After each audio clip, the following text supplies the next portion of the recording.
Assalamualaikum warahmatullahi wabarakatuh. Perkenalkan, nama saya Nurul Aulia Putri dengan NIM 8775576064. Baiklah, di sini saya akan memenuhi tugas wajib 1 saya tentang pendidikan anak di SD.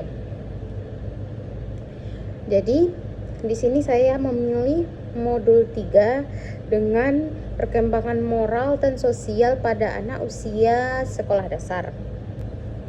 Baiklah, di modul 3 ini terbagi menjadi 3 kegiatan belajar. 1. Perkembangan moral pada anak usia SD. 2. Penyesuaian diri dan penerimaan sosial. 3. Perkembangan peran gender pada anak usia SD. Mari kita bahas satu-satu. Kegiatan belajar 1. Perkembangan moral pada anak usia SD. Pengertian perilaku moral. Perilaku moral berarti perilaku yang menyesuaikan dengan kode moral dan kelompok sosialnya. Moral berasal dari kata Latin mores, berarti tata krama atau kebiasaan. Perilaku moral dikendalikan oleh konsep moral, yakni aturan-aturan dalam bertingkah laku, di mana anggota masyarakat berperilaku sesuai dengan pola perilaku yang diharapkan oleh masyarakatnya. B. Cara mempelajari moral. Konsep moral pada anak usia sekolah dasar tidak lagi sesempit pada awal masa kanak-kanak. Pada awal masa kanak-kanak, anak berperilaku moral dalam berbagai situasi yang khusus saja. Contohnya, anak berbohong kepada orang tua. Namun setelah lebih besar, mereka berperilaku tindakan tidak berbohong, bukan hanya pada orang tua saja. Pada saat ini anak belajar bahwa berbohong adalah tindakan yang tidak dapat diterima oleh kelompok masyarakatnya. Harlock mengemukakan bahwa perkembangan moral terbagi menjadi 4. Mari kita bahas satu-satu. 1. Peran hukum, kebiasaan atau tata krama dan aturan perkembangan moral. Elemen pertama yang penting dalam belajar menjadi individu yang bermoral adalah belajar apa yang diharapkan kelompok. Dalam setiap kelompok, beberapa perilaku dapat dianggap benar atau salah karena berkaitan dengan kesejahteraan anggota kelompoknya. Contohnya, menunjukkan sopan santun kepada orang yang lebih tua. Dan di sekolah, mereka belajar dan patuh pada aturan di sekolah. Begitu pula dengan lingkungan bermain dan teman sebayanya. 2. Peran kata hati dalam perkembangan moral. Kata hati merupakan kontrol internal dalam diri terhadap tingkah laku seseorang. Tidak ada anak yang lahir dengan kata hati tertentu, dan setiap anak tidak hanya belajar mengenai apa yang salah dan apa yang benar, tetapi anak harus mengungkapkan kata hatinya sebagai kontrol terhadap tingkah lakunya sendiri. 3. Peran rasa bersalah dan malu dalam perkembangan moral. Dalam perilaku bermoral, rasa bersalah pasti ada. Seseorang harus taat pada kebiasaan atau tata krama dari kelompok melalui standar pengalaman dalam diri. Rasa bersalah merupakan mekanisme psikologi yang penting di dalam perilaku seseorang menjadi sesuai dengan kebudayaannya. 4. Peran interaksi sosial dan perkembangan moral. Interaksi sosial memegang peran penting dalam perkembangan moral anak karena dapat memberikan dasar-dasar dari tingkah laku yang diterima masyarakat, memberikan motivasi melalui apa yang diterima dan tidak diterima kelompok. Interaksi sosial pertama yang dialami anak adalah kehidupan lingkungan di keluarganya. C. Pengertian disiplin. Konsep ini menyatakan bahwa disiplin digunakan jika anak melanggar aturan aturan-aturan yang diterapkan oleh orang tua, guru, dan orang dewasa lainnya. Disiplin merupakan cara masyarakat untuk mengajarkan anak berperilaku moral yang diterima oleh masyarakatnya. Tujuan dari disiplin adalah memberikan perilaku yang sesuai dengan kelompok sosialnya. D. Pentingnya disiplin bagi anak. Penting bagi perkembangan anak karena berisi hal-hal yang diperlukan anak. Beberapa kebutuhan anak yang dapat dipenuhi melalui disiplin.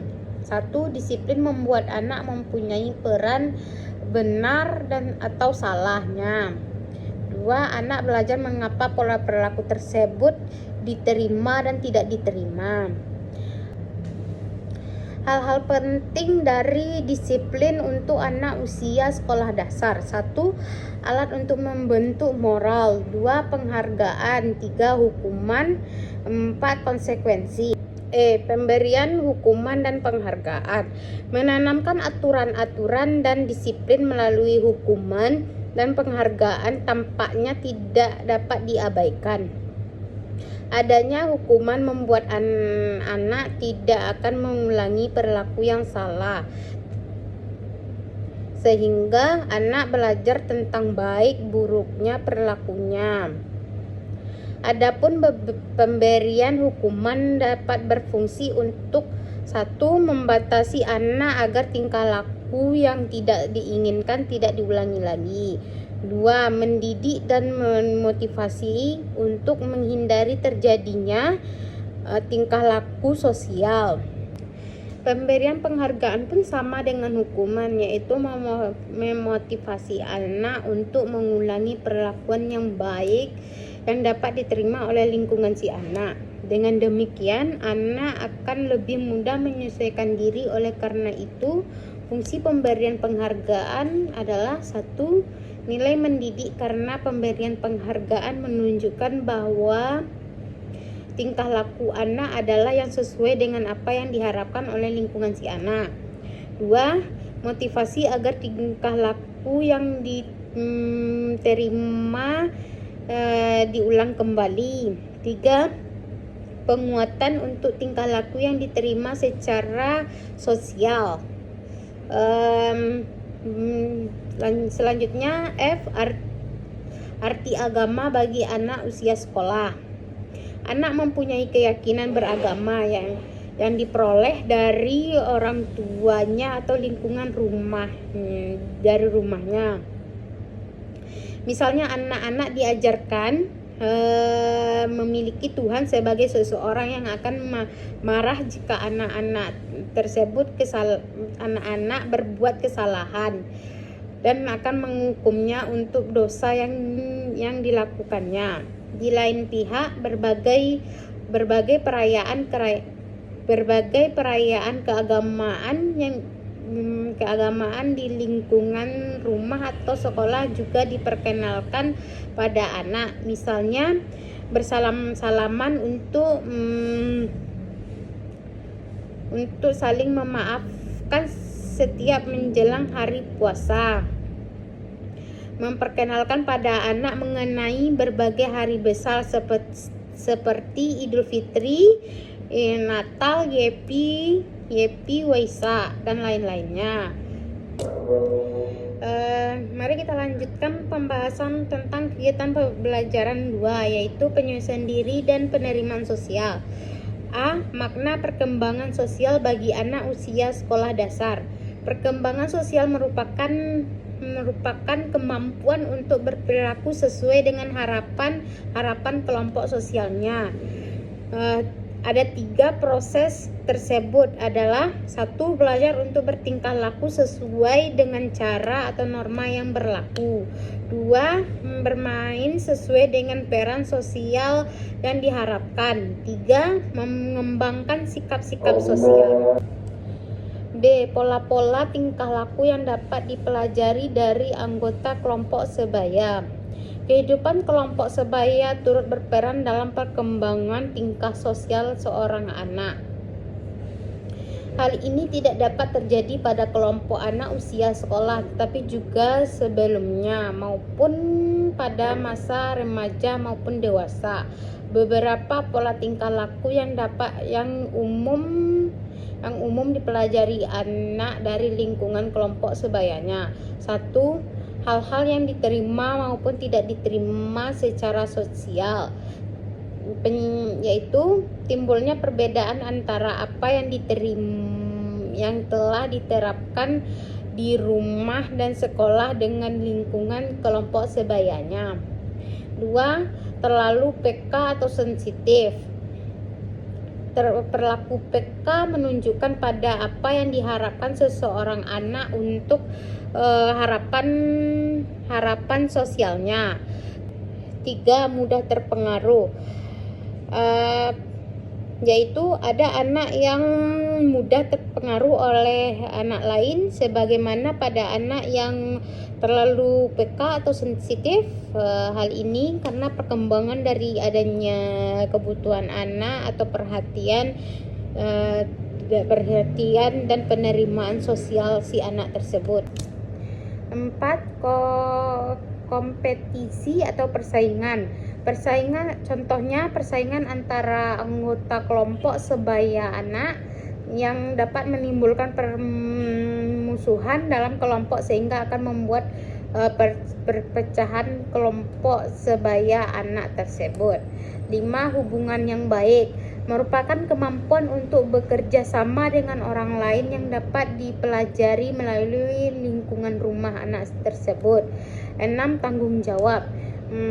Anak bertanggung jawab sesuai dengan apa yang dilakukan si anak. Contohnya, misalnya si anak memecahkan vas bunga orang tuanya, dia wajib bertanggung jawab atau memberitahu orang tua tersebut. 7. Kesadaran sosial. Kesadaran sosial ini merupakan kemampuan untuk memahami arti dari situasi sosial. Hal ini sangat tergantung dari bagaimana empati terhadap orang lain. 8. Diskriminasi sosial.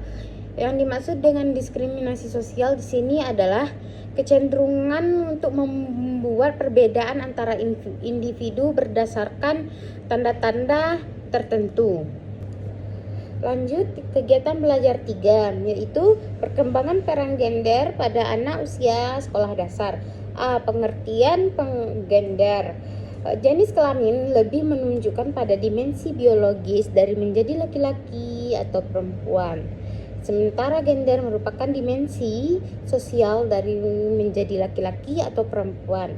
2 aspek dari gender yang perlu diketahui adalah identitas gender yang peran gender. Identitas gender adalah satu peranan menjadi laki-laki atau perempuan, di mana hal ini kebanyakan diperoleh anak begitu ia berusia 3 tahun. Sedangkan peran gender berisi harapan-harapan yang menunjukkan bagaimana laki-laki atau perempuan harus berpikir. Ada beberapa teori belajar sosial mengenai gender, yaitu 1. Pengaruh orang tua, 2. Pengaruh kelompok sebaya, 3. Pengaruh sekolah dan guru, 4. Pengaruh media sosial. B. Peran gender di usia sekolah. Pada saat sekolah, anak laki-laki mempunyai identifikasi peran maskulin, sedangkan anak perempuan lebih anggunli, yaitu adanya ciri-ciri maskulin dan feminim pada individu yang sama. C. Mengembangkan stereotip non-gender pada anak.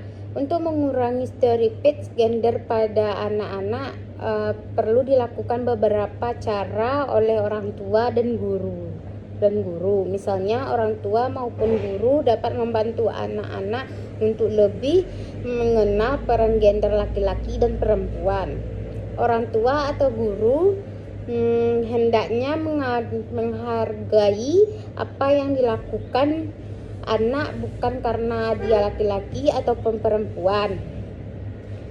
Contohnya, seorang wanita dapat menjadi presiden dan dapat memahami mengapa seorang ayah dapat pula merawat anak-anaknya di rumah, menyiapkan makanan dan lain-lainnya. Baiklah, segitu yang dapat saya rangkum dari modul 3 tentang perkembangan moral dan sosial pada anak usia sekolah dasar. Kalau ada salah kata, saya mohon maaf. Assalamualaikum warahmatullahi wabarakatuh.